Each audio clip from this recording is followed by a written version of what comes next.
vai fasisi le atu o le ua maua le tatou 5 mililita o le tatou laka.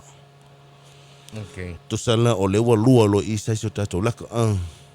La po umia tu la. Ia, wa tosala saiso tatou laka le ue te mini ma le tatou export.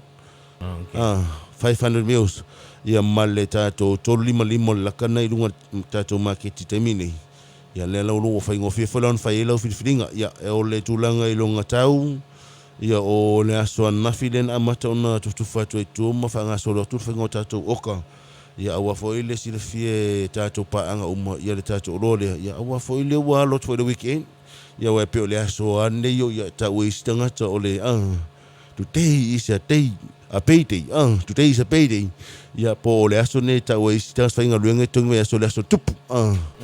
Le usu mea tae au male atu lava whainga ruenga alu watua ia atu atu e whenua ia male ainga nea so tae au ia awane ingalo o le tualalo lava tātou company male mātou nawa tau masani ia tau mawhapu lele ava a whapea fwoi o nei fuafua ea ngai ta whaunga le fiafia na nei leftua e tutulanga wha le tono tātou tau ia awel wha mua mui o tātou wahinga lea le whaatau o le lua whangu toru whangu alu le sau whai au tawha mami matamaiti ia pese ai na lai fere ko ka mami o ma leina inu lau fangu ia faila o me tau sami ia mafata oto i moenga ia lai sefe masaonga le mu ia maua fo maftanga fia mainga ia ai tau tuananga tatu saonga le mu sa mo ia tatu fo o malanga i lunga le awala ia tau tuana le tatu awala mo molo saonga le mu awangi tu ia lo sao ia e fa mo molo saonga le mu awa fo ile so i fu manu ia lau tele so tatu tu malanga i lunga le awala ia o nisho vaenga ia mo le atu lenga ngar faftai tele nei tai au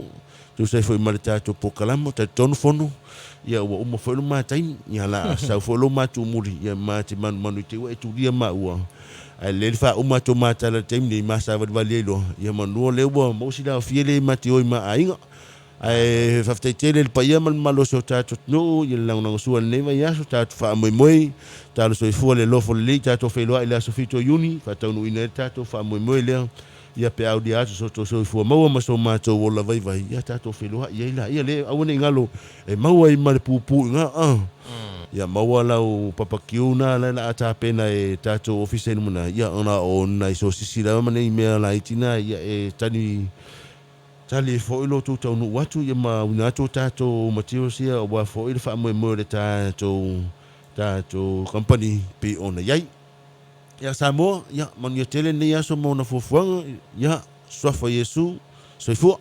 Malo, cai malo saudo, ia. Nau o saudo le tu fai unga fai li chao chau lunga le chao tu proklame.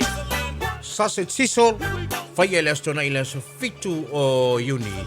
Iluma mount ole malo, ia mo ila toi mo muatu. Awa ni msio le chao tu fai mo ele na.